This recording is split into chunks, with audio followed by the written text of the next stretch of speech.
নমস্কাৰ বন্ধুসকল, আজি আছোঁ পশ্চিম যোৰহাটৰ সৰুচৰাই বিহু সন্মিলনত। সকলোৱে মৰমৰ আজি জুবিন গাৰ্গ আহিব। প্ৰায় 2-1 ঘণ্টামানৰ পিছতে জুবিন গাৰ্গ আহি পাবহি।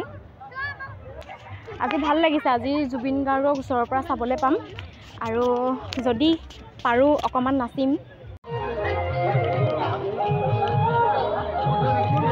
এইপিনেও পুলিচ প্ৰশাসন সাজু হৈছে আৰু এইপিনে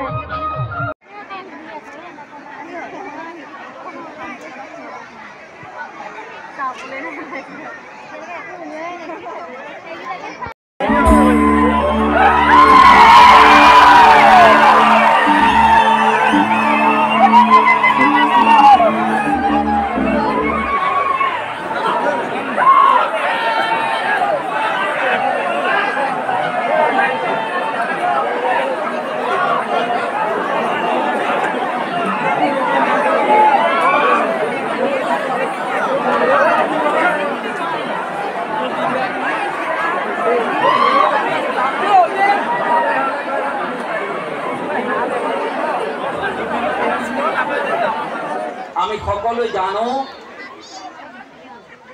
যে ঋতুশ্ৰেষ্ঠ বসন্তই কঢ়িয়াই লৈ আহে আমাৰ হেঁপাহৰ বহাগক।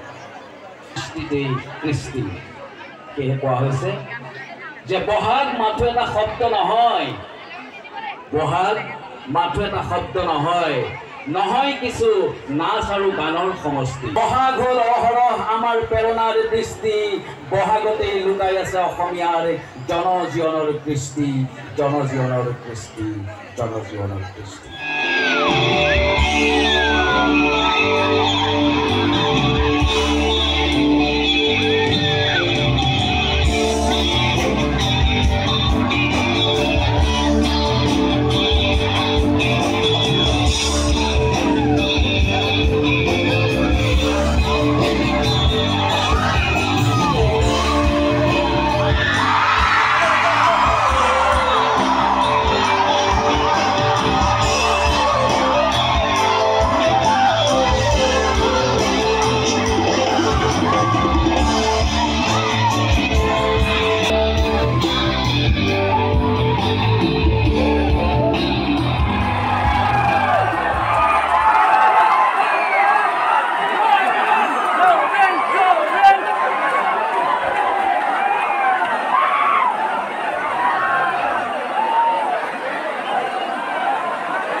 ৰাইজৰ কাষত থিয় দি আহিছে এইজন আপোন শিল্পী জুবিন দা।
জয়